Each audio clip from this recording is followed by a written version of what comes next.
just, I was a little tough to get along with, like I said. One day I woke up and said, well, I think I better get a hold of that gal before she gets away. So then she jumped on the plane and come home and we got hitched. Yes, we did. You'll have to back up and talk about how we met. I told them my side. Should I start that? Oh, absolutely. Yeah, we're all talking together. What happened? Oh, we were at the cattle company, my roommate and I, and anyway, I went to the restroom and I came back, and I seen this good-looking cowboy standing there with a brown leather coat and his cowboy hat on, and I looked at him, and I went to my seat where my roommate was, Jean, her name is Jean, and I said, I think I'm in love, Jean. She said, Patsy, I've never heard you say that before. I said, I think I'm in love. See that guy over there with that cowboy hat on? She says, yeah. I said, that's the one. And then a little while later, he come and grabbed a seat at a table next to where we were sitting. So I kept looking over at him and kind of smiling and looking back, and that went on for a while. And then he asked me to dance. So then we danced the night away, and actually the place was closing. Then he said to me, he says, is there any place we can have coffee? I said, no. I thought, I'm not going to be that easy. He's not going to think I'm that easy. So he said, how about lunch tomorrow? So we met the next day for lunch. And keep going. Sure. Okay, that was kind of comical. We had lunch, and there was a fly that just kept going back and forth between us, landing on me, landing on him, and pesky little thing. So we had the lunch, and then I'm not sure how much longer, maybe a week later, we had lunch again, and there's another fly, back and forth, back and forth, back and forth. And Johnny says, don't worry, that's just my mother checking you out. That's wonderful. So that's how that all started. And So you courted for a period of time and got to know each other. we courted for about 2 years, off and on. Then what was the circumstances that brought you together? Absence makes the heart grow fonder. John Denver concert. So that's right, too. Oh. We had broken up at one time, and I was hoping he'd call me, or of course I didn't call him. You know how it is when you break up. You're not supposed to call him. Then he called and he says, how would you like to go to a John Denver concert in Grand Junction? I said, okay. So he comes bearing gifts. When he came to pick me up, he had me a beautiful vest with a fur collar and 2 new blouses. So I scurried and put them on and went to the concert with him. So we always say John Denver got us back together.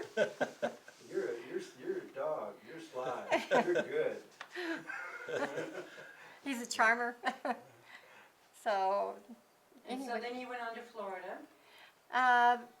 we dated for a while again, and we were on the outs with each other.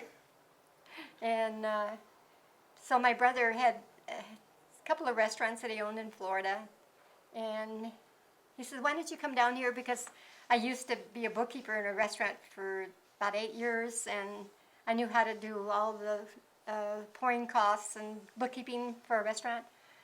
He said, come on down here, and I thought, oh, I need to get out of here anyway. So I went down to Florida and wondered what I was doing there, but anyway, before I even got to Florida, my sister-in-law says to me, Pat, didn't you break up with John? I said, yeah. She said, well, he's already calling for you. Is that how you break up? So anyway, we talked back and forth and sent each other letters off and on for a few months. And then, anyway, it was around February of 1984. And he said, won't you come back to Junction for a visit? And You know, I might have to back up. I was taking care of my mother, honey. I think went from there to taking care of your mom. I forgot about that. She Okay, got back sick, she had cancer, Yeah. That you flew me, he flew me from Illinois, Belvedere, Illinois, to Junction, where I had been taking care of my mother. She had cancer. And that's when he proposed. I told you this before you left though. I told you on the phone though. Yes. Hey, we're gonna get married. Come on, But we're gonna it's quit really- screwing around. It's really We're hard to gonna get on your knees when you're on the phone. Look, get the picture. I'm on the phone. I'm on my knees. Yeah. That was, then when I flew into Junction, he had roses for me and all that, and wined and dined me and asked me to marry him, and I said yes.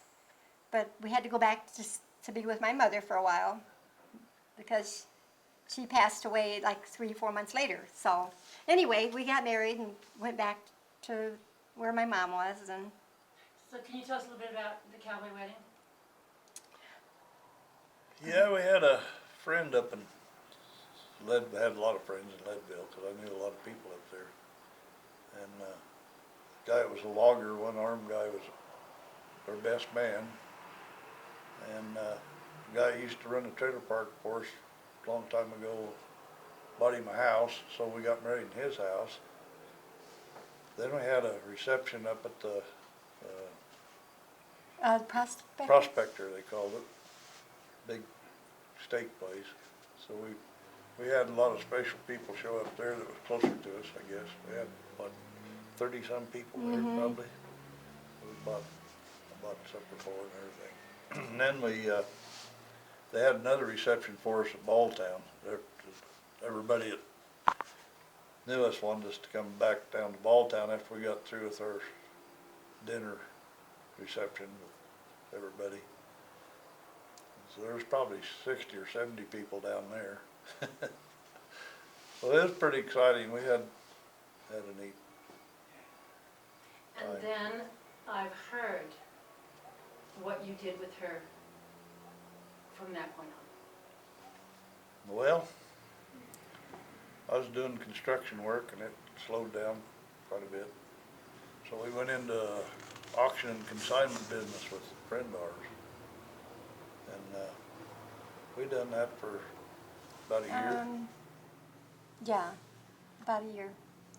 Then we got into another deal that was kind of like Bill Gates' deal, only we was too early. And a bunch of us got together and we set up huge computer banks in LA, Denver, San Francisco, where was the other one? Had one, Chicago? Chicago, yeah. And what we had in mind to do, that's when first come out with all the technology for computers, those laptops. And so our plan was to put people online to buy and sell equipment, buy and sell real estate, buy and, anything. And we had all this proper equipment in place to do all that. And then we was gonna just keep expanding into different advertisement deals and eventually get into software, more software. And we had that going real good when everything just crashed. How many crashes have we talked about today? 3? 3, It was the big oil shell thing, or that's when it Exxon, died all that those last people time. And lost their jobs. boy, there were signs down there, people was putting out bumper stickers saying, whoever leaves Grand Junction last, turn the lights out. That's how bad it was. But in the meantime, before we got married, we bought a place down Grand Junction. And we kept that. And then when things got pretty bad, we decided we'd go to a equipment auction, buy some equipment, because that's my expertise. Being involved in the auction and consignment yard we had, well, that was kind of fit into that. So we had a guy that stayed there and done that. We got out and started looking for equipment. So we went to the auction. We didn't like the equipment. We didn't think everything looked right there. So meantime, we decided to take a little venture and go down to Texas, where Houston was, what was that guy? Dallas. Houston, remember the guy Houston? Oh, what? Well, Horseshoe? Oh, Horseshoe, Texas? yeah, that, he's an actor from Horseshoe, Texas. So we thought, well, we'll go down to that little town and stay all night and look around. We actually left for a couple of weeks. And then we went, I said, well, Lisa lives in Dallas, that's only another 4.5 hours, we might as well go down there. So we went down and visited her for a while. And I got to thinking about buying and selling trucks. I said, well, I used to buy and sell cows, there's not a lot of difference. So we'll just buy and sell trucks for a while. So 4.5 years later, we come home. We traveled all over the United States and bought semis. Sometimes I'd buy 4 or 5 at a time at auctions, and I'd have dealers His mom is back. all over. I'd sell them. Could you say that hot louder? His mom is back, his fly keeps The going back. fly's You got a fly? Hello, Berlinda. Well, we stayed pretty busy on the road for a lot of years. We traveled all over the United States. Was that okay, Pat? Was a newlywed on the road? Yes, it was. I'd never got to go anywhere, see anything. And so we just kind of started our new business, our new life, you know, and we had no ties here, you know, no children, little children or anything, so we left for 2 weeks. We come home 3.5 years later. So you had your home on wheels. No? No, it was No. like, we stayed at hotels or motels all the way. We still had our home on Edlin Road that we just kept empty, and we, It was empty till we let Sherry move in there, her and the boys, raised boys there. she thought we were never coming back, so she might as Having a well move hard in there. time with her husband, and tried it a couple of times, it didn't work, so she said, Dad, I need a place to live, so I talked to Pat. She said, well, it'd be better if somebody was there anyway, so told her to take the boys and move into that house and stay there, and they lived there until just a couple of years ago. So she raised them there. Yeah, Well, that's good for you. yeah, so she had a place to be all the time. And it was good for us, she irrigated and kept some of the weeds down and Kept the stuff. trees alive. So it was good. We actually traveled for 13 years, from 85 until 1998. So when I met you, you guys were building roads again, and you were the queen of the trailer, and he was the queen of barbecue, with all of his employees building roads in the east. No, actually, I think when I met you, we were still traveling, buying our trucks, and Yeah, because I met most of the family right after we were married, most of them, like your mom, you know, and So go back, let's go back, because we can edit all this, it doesn't matter. Go back to living in hotels and doing that, then what happened after the truck thing? How did the truck thing turn out? good. it turned out real well. We made lots of money different times, and we worked on the commission basis, and there were times we go to an auction and buy 10 or 12 trucks and make $6,000-7,000 in one afternoon. Because back in those days, nobody was doing what we were doing. We made it so these dealers didn't have to leave their office, you know, and go out and look for trucks. Johnny knew enough about them they depended on him he bought good trucks. They could just say, buy them, and they sent the money, and we take our commission and go to wherever we wanted to go next. We just picked our own territory. And then we met all the dealers across the United States, not all of them, but quite a few of them. And after that, they depended on us to buy for them. Then That's amazing. the other dealers we bought from a lot of dealers that was over inventoried with used trucks, and they didn't know what to do with them, and we was kinda like the milestone for what's the truck's worth, what's the market today on the trucks I got for sale. So we'd buy 15 or 20 trucks, like in Illinois, every year we had anywhere from 20 to 30 trucks from one dealer up there we'd go buy. And sent 300 to Africa once, between us and a guy I knew down in Texas. Together we He'd send me, what was it, 150,000 that one time? Yeah, All I had to do is sign it and leave town if I wanted to, but he knew I wouldn't, so. He sent $150,000 to buy this one batch of trucks with. So we shipped a lot of trucks down that way. it was a good career move, actually, when there was nothing to do in Grand Junction at that time. We enjoyed traveling, and we'd go to Florida 2 or 3 times, and we spent one winter in Jekyll Island, Georgia. Spent the whole winter there. Went to Nashville, the Grand Ole Opry, whatever we wanted. We just picked our own territory where we wanted to go. We was on the Ralph Emery show down there, went and watched that. We was, Branson. Branson, I don't know, we'd try to hit Branson about every year for a while. We just kind of enjoyed ourselves. It was fun because you got to see all this new stuff, and you also made money while you were doing it. And you have that in common, you support each other in your marriage, and by gosh, we might as well make some money too. Yeah. Mm-hmm. A lot of people say, Pat, how did you live out of a suitcase for 13 years? I said, well, you love your husband, and you make money, and you get to see the country, and you do fun things. You might as well do this while you're young, you know.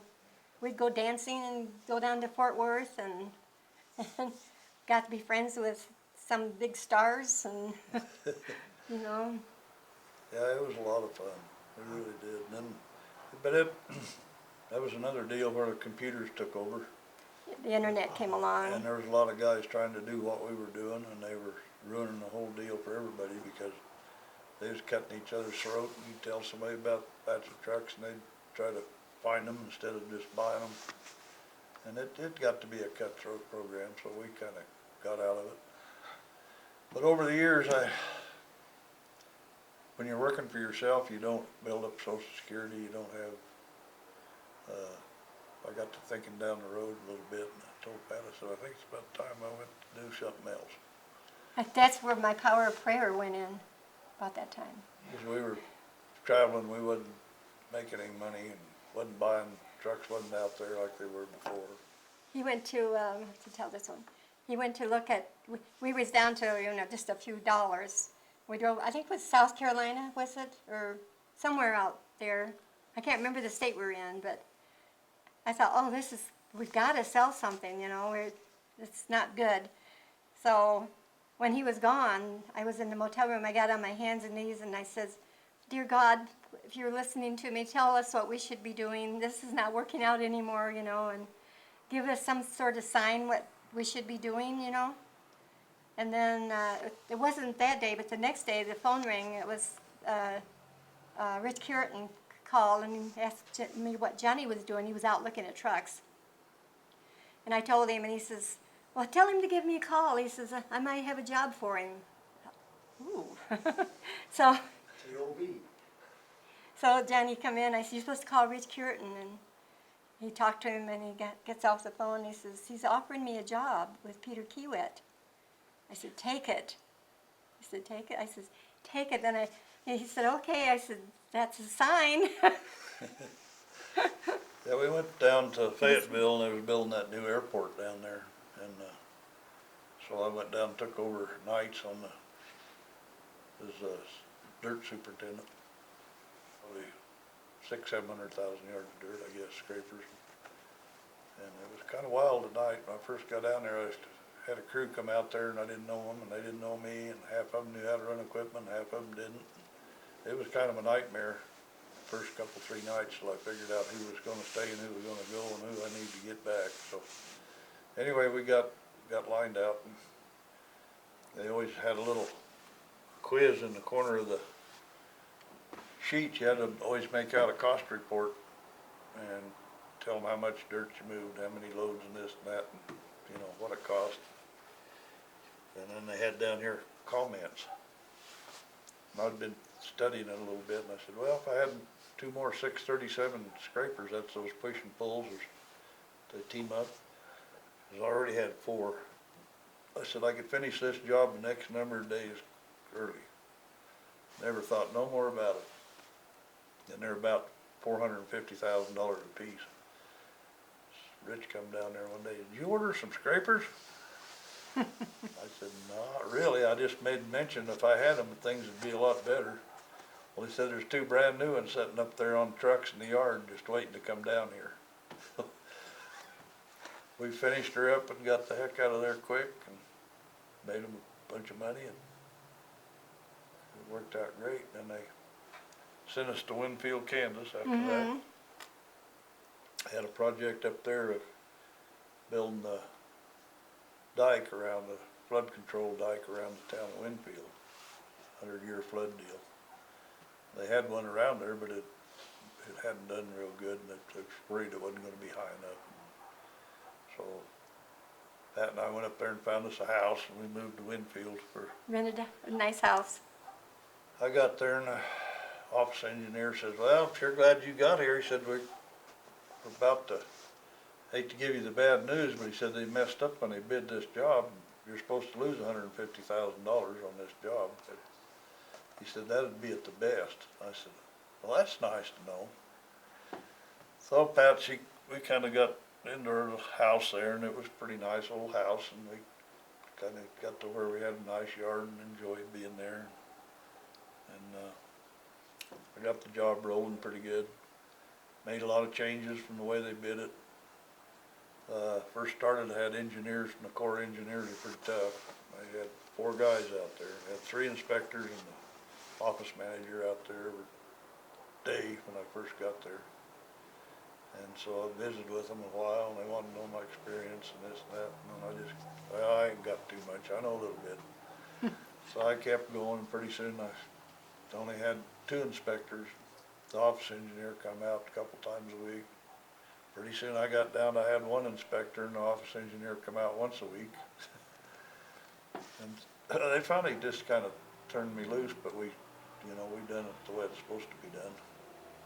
So I got some borrow pits lined up and de-watered one over there where we could get some dirt closer and a lot more of it. So we'd go to town, and I'd fuel up at this one place, and these old timers would be in there drinking coffee and getting their gas or whatever. And said, boy, that's sure too bad that you guys are wasting all this money for the government to spend on this levees. We ain't never gonna have another 100-year flood here, never. So I said, I just work here, I just get paid to do the job, and I don't know nothing about all that stuff and don't really care. So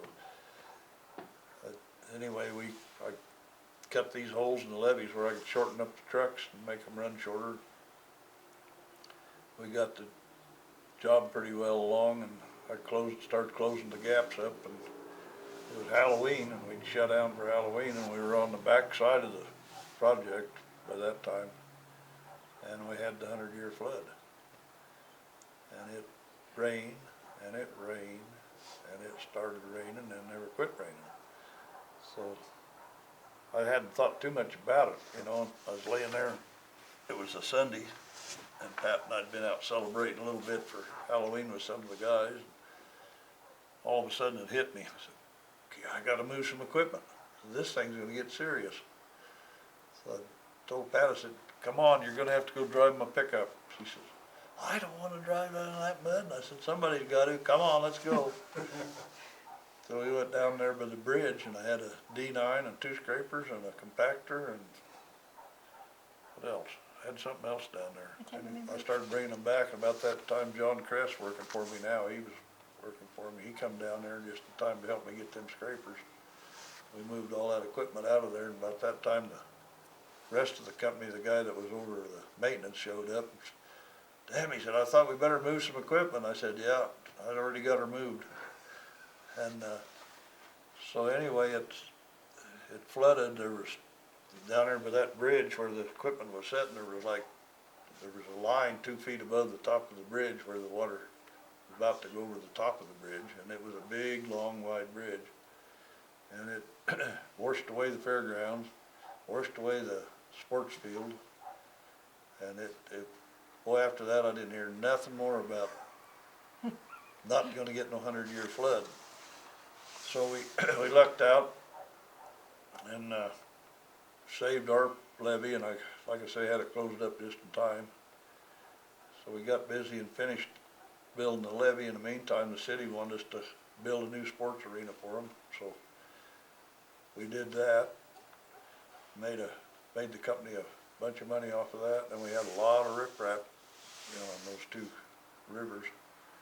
And, so they said, well, we got extra work, we want change orders. The Corps engineer said, we got a bunch of money to spend, we need to put a whole bunch of rock here and some there, and riprap all this and all that. They said, we want you to go ahead and do it while you're here. So I cut my crew way back, because I didn't need all those people. And I had a grade checker, and I had a couple guys on track hose, and another guy on a loader. Instead of having 15 or 20 guys anymore, I cut it back to about 5 or 6. But we had big dollars in the riprap, and big dollars in the rock. So we got all done with it, and we went to the district meeting. Kiewit had a district meeting for all their wage people, superintendents, foremans in Denver every year. I had the second highest profitable job for the whole company, and wound up making $2.2 million profit on that job. That's, So, and you're using your head, you're working crews, you know, you're doing what you know to do, yeah. And Pat, what were you doing during that time? Oh, just being a housewife. Was that We're, nice? we're off the road at the same place for over a year, which is nice, just, you know, having his dinner and lunch ready when he came home, or I could no come more home for lunch every day. motels, no motels. And you know, after 13 years of living in motels, it was kind of a relief. After the 13 years, what? When we were down in Fayetteville, we had a really nice apartment down there, We had lived in a duplex, yeah. duplex, so we had no furniture. We walked in there and I told Pat, I said, this isn't gonna work.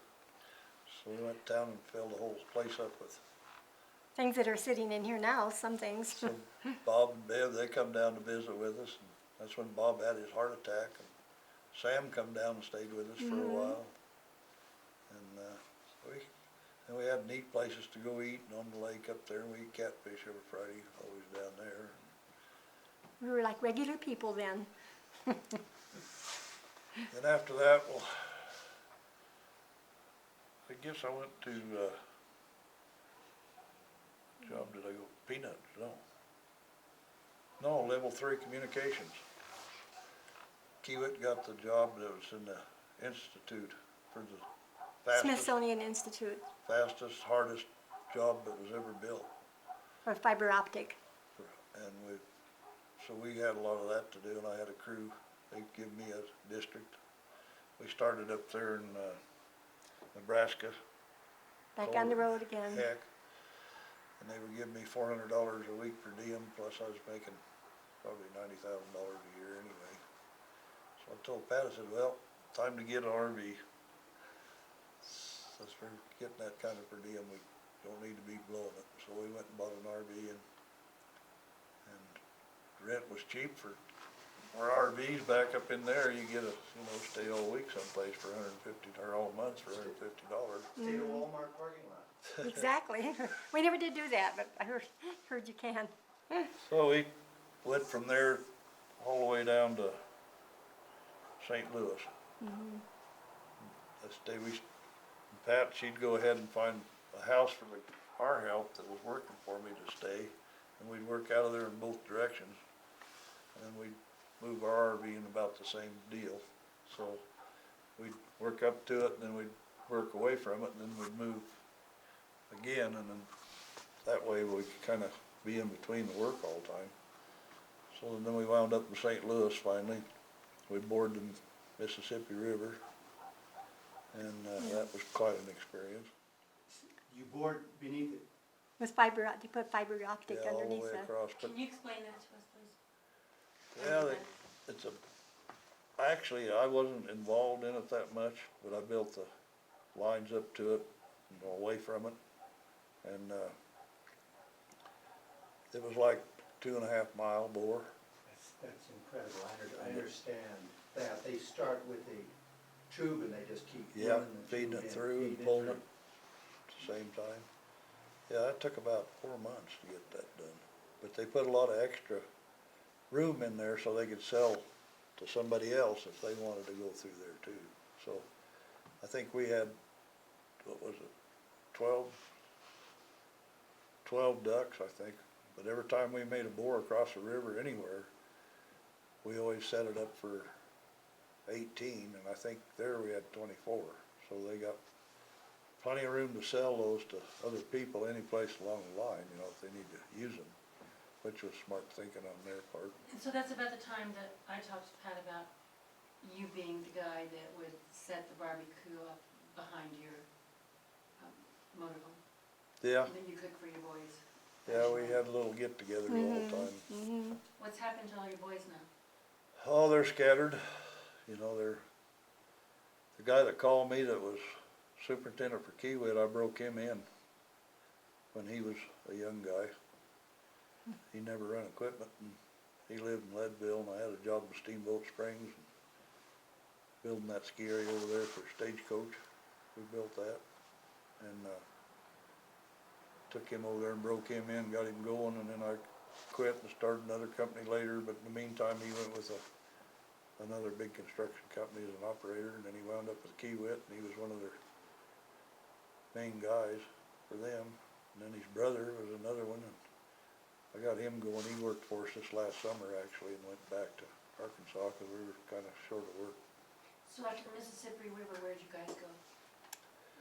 Let's see, I went from there to, I was on the maintenance crew from Kansas City to St. Louis. I had like 4 different operations going on in different places. If something happened that went wrong, I'd go fix it, and I was really liking it. And all of a sudden Rich called me up, and he said, "We got a job down there I need some help on, John. We want to move you down here on this peanut job," they called it. And it was a loser. I mean, there wasn't a way you could make it work. But anyway. Peanut, Arkansas, or Peanut, Arkansas. Yeah. It's the name of the town, Peanut.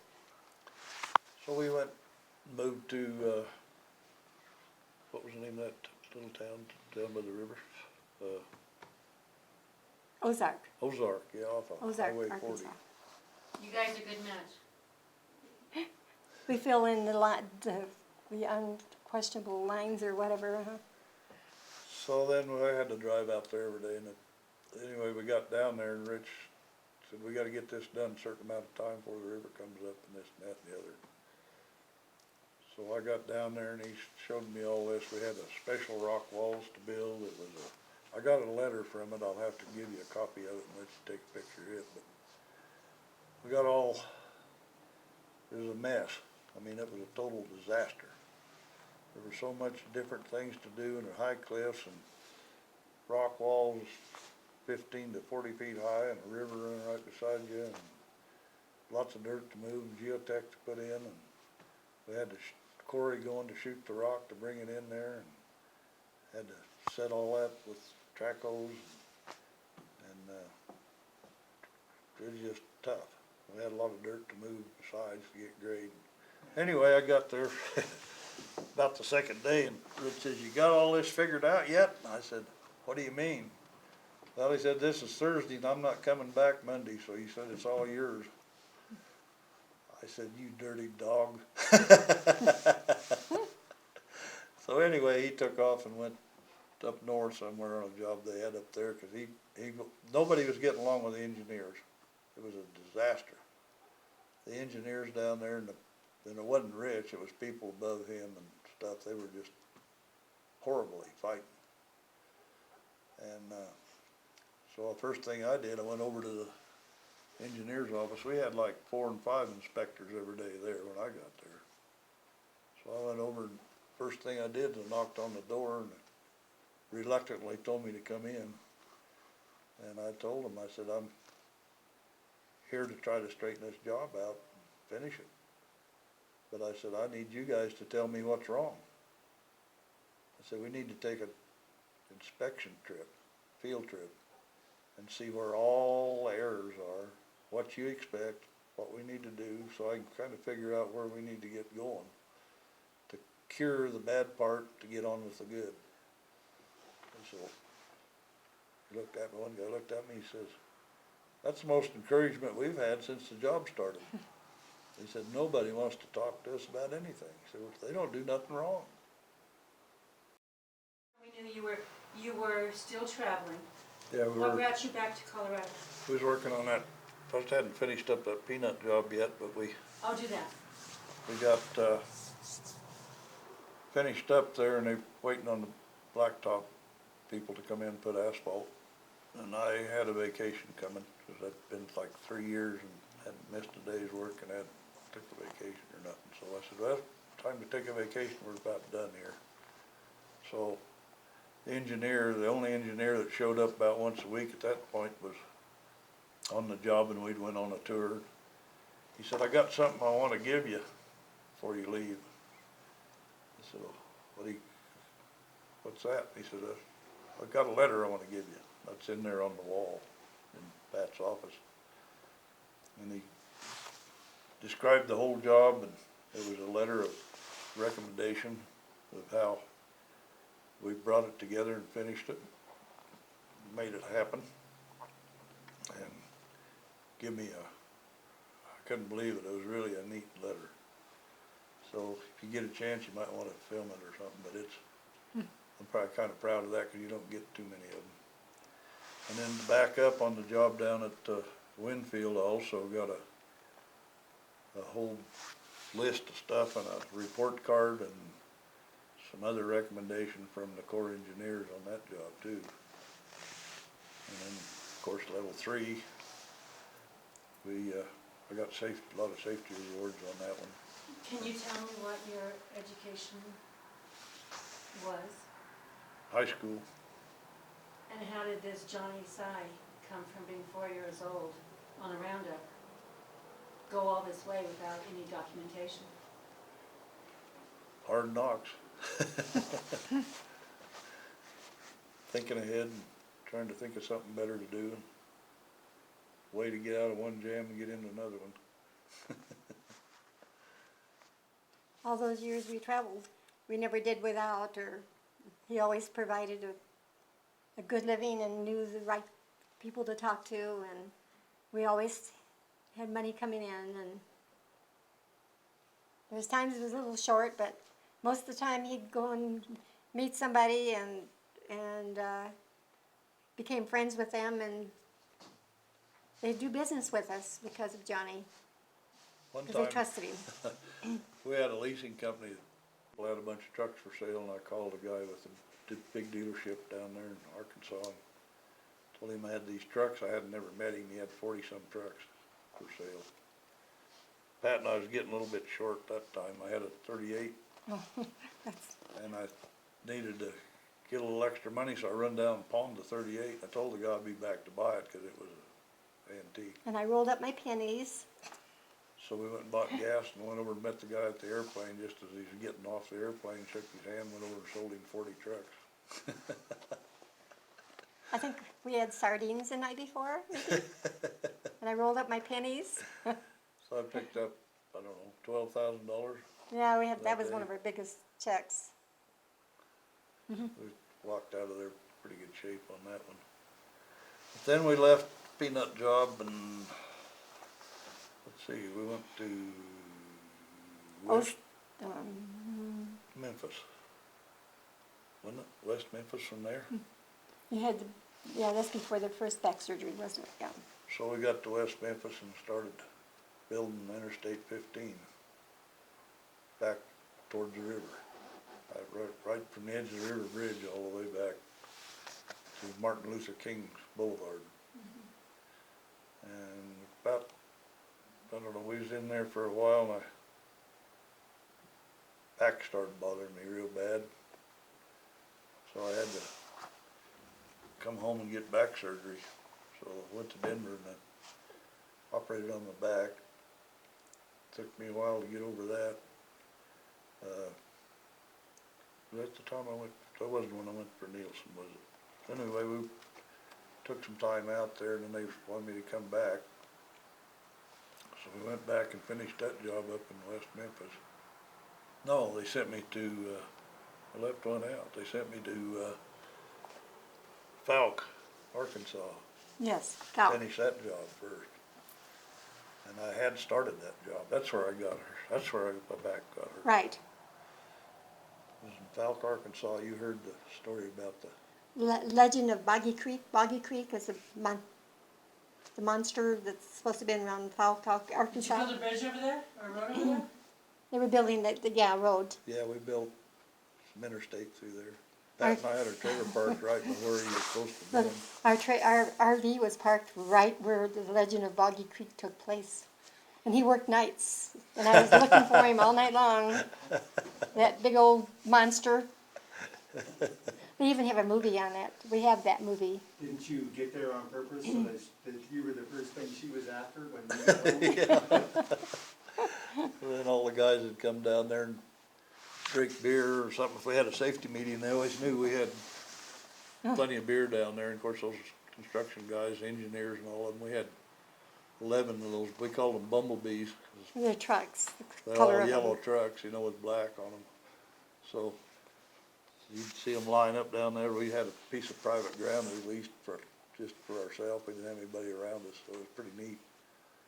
And those guys would come in and drink beer and then didn't have any place to go, so I had a little deck built around the back of the RV. And I had an awning out over it with a little deck under it. And so they'd get to drinking a little too much beer and have to spill it, so they'd walk around the back of the trailer the way I had it set up. They could pee back there and nobody know the difference. But The grass got about that tall. I was going to say the weeds were barley. really high back there. Okay. We came home in probably August of 2001 because Johnny's back, he needed surgery on his back. And it was in September that he was scheduled for surgery. And Aunt Bev also, how do I start this? We have to back up. Aunt Bev always likes to come to see us when we come home. And when we came home, we brought our RV home with us. And she says, well, I want to come up and see you, you know. And Johnny says, well, I think it'd be neat if she wants to stay out in the RV. You know, it was really a nice little RV. And anyway, she came to see us, and she brought Rod and Sandy's dog, Missy, with her because they were somewhere, and she was taking care of the dog. So anyway, Johnny was scheduled for surgery like the middle of September. She came to see us and she stayed in the RV, and she's always up early, like 6 o'clock in the morning, having coffee with us. Or anyway, to make her comfortable, she got up before we did. I made her coffee in the RV so she could have it there if we weren't up. But this one particular morning, early September, she didn't come over. It got to be 6 o'clock, 7 o'clock, 7:30. I had a premonition too. that Yeah. night. So Johnny went out to the RV and he knocked, but there was no answer. And he thought, well, maybe she's in the little shower there. And anyway, she didn't answer, and he come back over, and we waited a little longer. I told you better go Yeah. check. He said, you better go check on her. So I went over there and knocked on the door, and the dog barked, and I see the coffee wasn't made, and she was still in bed. I thought, this is strange. So I walked back into the back bedroom. I says, Aunt Bev, Auntie Bev, are you okay? And she raised up, and she was real white. And she comes running out to the couch and like this and sits down. And I said, I'll be right back. So I went and told Johnny, and he said, call 911. And we did. And they were up there within 5 minutes and took her to the hospital, and she had 30 blood clots in her lungs. So anyway, she had to recuperate, so she come back to the house, and she just got back to the house when 911 happened. So she was at our house, and we all heard that news together. And right after that, she went home, and Johnny had his surgery and recuperated, and you take it from there. We went back to Falk. I thought I'd never see Falk again, so they sent me down there and finished that job. So then we got through with that, and they sent us to West Memphis on 15. We got through with that job. Then they sent us down on the 40, we was back to Ozark again.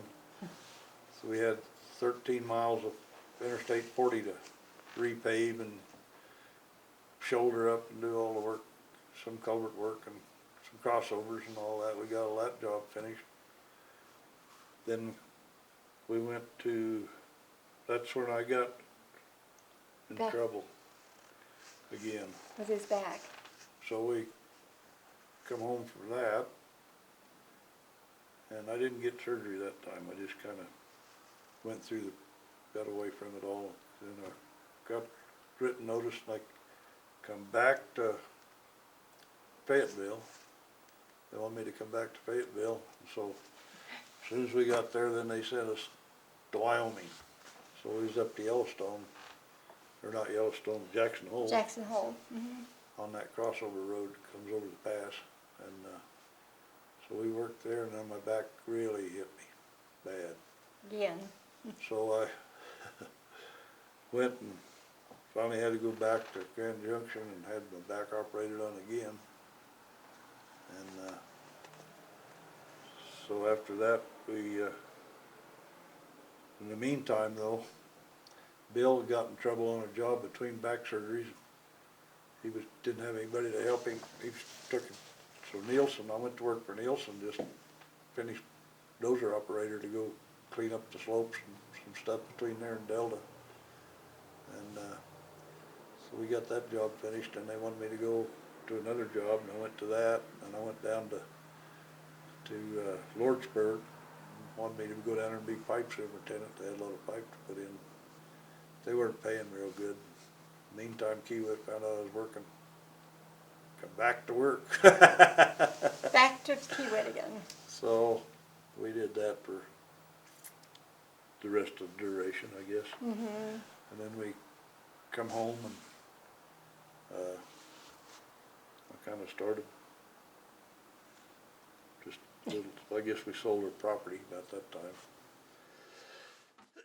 Sherry was living in the house and the boys graduating, and with all the kids, Sherry and Lisa thought the world of Pat. They think as much of her, I think, as they do anybody. She is their second mom. And we kind of didn't do much for a while. Finally, I got a chance to sell that property, and we sold it. And then, of course, our grandkids, they're all, Matt, he's pretty neat, and Jamie and Garrett, and so they all kind of work for me now. And we trying to teach them the business. But it's kind of hard. Is it an instinct? It's an instinct of what you know. The business, you learn it early. Right. How do you teach that? You have Sorry. to show them. It's hard because the experience I've already had is built into you. When you see something, you know what it needs to be fixed. And kids can run equipment, but they don't understand what you got to do to fix it and how it should look when it's done. Do you remember when you were talking to us earlier about your hunger for knowledge when you were 14 or 15 working with your dad? Your extreme hunger for knowledge, to watch every ranch hand, every move they made, and how you could learn from that. And you said this generation doesn't understand that. That's right. Because they think they're invincible, they can go online or play games and fly through the air, but this is a huge at-risk business that you work in. Yep, exactly right. It's hard to bring them through that. Like if any of them took it over, I mean, it could collapse in 6 months, because he has, like 60 years experience, and they've had just a few years. Just, you can't replace that. We had a guy come along and he wanted to buy our property, so we sold it to him, and then I told Pat, I said, I always wanted that 340 acres behind us. I said, we need to buy that, include this, and maybe we'll just form a deal and we'll just get back involved. So we did. The people that owned it were hard to deal with. They didn't want to sell it, and I knew a real estate guy that was, and that's part of our life we left out, was the time we spent down in Arizona, I guess, on that Oh, project. yeah. But that was another failure. But anyway, he decided that he needed all this extra money and he wanted to buy us out, so he finally bought us out on the whole deal, 360 acres, plus he'd already bought the property we had. And it was overlooking what? The Gunnison, our old place where you went. And all that Can you property, tell us about the views and the beauty of that place, just for your grandchildren to When we know? we bought that property before we were married, and we lived in the house at the far end of the property, the little house that we redid when we bought it. He and I worked day and night on it, getting it for us, ready for us, and then the part we liked the best about the property had 9 acres at the time. Was the top the back of the property is set right up over the Gunnison River, and like 90 feet down to the river. And that was our dream, to put a house up there. And that's what we wanted, because there was no view like that view. And it took us a few years, but we finally got our house up there. And I said to Johnny, I said, there's no place that's going to be like this place. It's the best place in the world, the best view, you know. then the ground next door to us come up for sale. What was it, The Lions Club. Lions Club At owned it. 20 acres. And everybody kept trying to buy it, but I was friends with the ditch company, and the ditch company, they had to go through our property to use it, or else they had to build a bridge over the canal. And the ditch company made it almost forbidden for them to buy it, because the specs they had for a bridge was almost prohibitive to buy that piece of property. So the guy that come up there, I just happened to know him from years back. He owned a equipment repair shop, and he'd done a lot of work for me. I bought stuff from him, and he'd kind of retired, and he was in the Lions Club. And I seen him up there, and I went up and I said, "You guys are going to sell this property?" I said, he said, "Johnny, where do you live?" And I said, "Right there." He said, you joined this property?" And I said, "Yeah." He said, "Well, you're the guy that needs to own it." I said, "I know that. That's why I come up to talk to you." So we bought that for $23,000. What, 25? 25,000. 20 acres was a good buy. So then we kept it for a few years, and then a guy wanted to buy we decided, well, we'll sell the 10 acres off the other end for 52. Mm-hmm.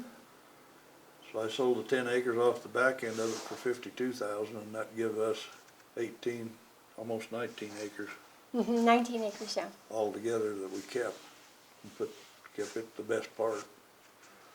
So then we sold it and bought the 350, and then we sold the whole thing, and then that's when we decided we needed to be up here. And speaking of here, earlier in your stories, you talked about your family being in Colvin. So are you coming back to a place where your family had been? No, the only reason they come up here is my granddad, through his whole life on the Bailey side, always doctored with Ziegel in Colburn. It really wasn't a tie as far as living here. And that's where Dad wound up being in the hospital. Mom thought she was having a heart attack. She wound up being there one time with she had an internal goiter growing, and they took that out, and then she was all right. Took care of they thought she was having a heart attack, but it was putting pressure on her circulation. Can you go with me to your mother's passing and your father and his new wife, please? Yeah, Mom, she moved to her and Dad moved to Leadville. She was dispatching for the sheriff's department there for quite a few years, and then we had a little trailer park there in Meeker and leased, and we decided not to buy it and let it go, and then they moved there, had a really nice trailer, and they moved it up to the trailer park in Leadville.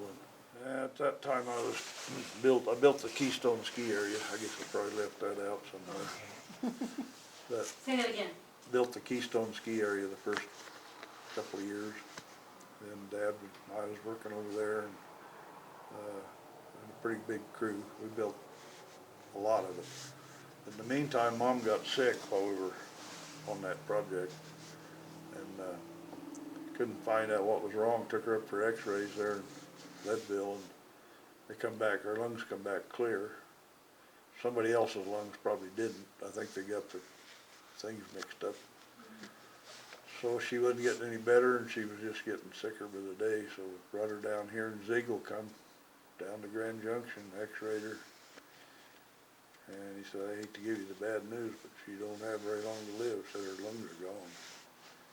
And so I'd work 15, 16 hours a day up there on the ski area, and I'd drive down there either every night or every other night to Grand Junction to be with her for a while, and then I'd be back up there to work in the next morning, get the crew going. So that went on for, oh, I don't know, probably almost a month, probably 6 weeks, before she passed on. Dad, he took it pretty hard, and he had a hard time, and he kind of got in a drinking mode, and that wasn't helping him. And then he got in a mad mode.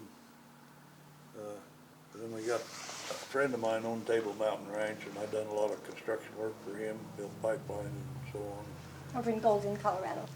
So he was over there doing some work, and Dad went over to do that, and Matt Robinson, this kid that always helped me in the summertime, was over there with him, and Roy and his wife were living in a little trailer park down there, and he'd go visit them, and Mickey lived in a trailer pretty close to them, so they got acquainted, and Dad and them, so they started going together, and then they got married in Fairplay not too long after that. Really, we didn't know too much about her at that point. And then after that, well, he went and he was worked at the flower shop over there for quite a while. And then Herb Young, the guy that owned Table Mountain Ranch, said, I wonder if your dad would be interested in coming over and teaching some of these guys how to run things over here. He said, I just want him to come over here and show his experience. So I called Dad and I said, do you want to go to Table Mountain Ranch? And in a heartbeat, he said, I'm tired of this place. So they went over there, and they really liked it. I mean, Dad enjoyed what he did there. And then Herb Young died. And so things kind of changed a little bit, but the guy that took over was really good to Dad. And Mickey was a little selfish. She kind of was her family and don't worry too much about Dad's, but we kind of overlooked that, I guess, because Dad, he got into, she got him going in the right direction, and he got religion, he got over the hatred, and he got over a lot of things, and really become a wonderful, he always was a wonderful person, but he just took all the voids out. And he was, and of course him and Pat got to be real buddies. Oh, yeah, I can see how that could happen. That's not hard to do. And so your father's life was full. Yeah. Yeah, he was really active too. That's good. Anything you want to consider? Oh, we'd go over and I'd making 14,000 homemade biscuits, and he'd freeze them so he'd have homemade biscuits. We had a little Lincoln that didn't run well that we bought on our travels buying trucks. And we had to take off somewhere. We had cars in different places because we were buying trucks. And anyway, we left that Lincoln there because we couldn't get it to run, huh? Well, we put a new engine in it, and couldn't figure out the new firing order on it because it was it was changed from what it originally was, and it was missing on 2 cylinders, and we couldn't ever get it right. Go ahead.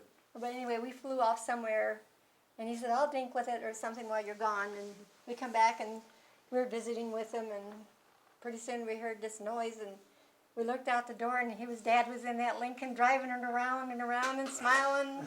Waving. And so we just gave him the car.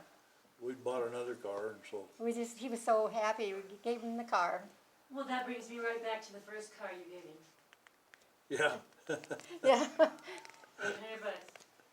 yeah, 800 and something. I don't remember exactly, but it was.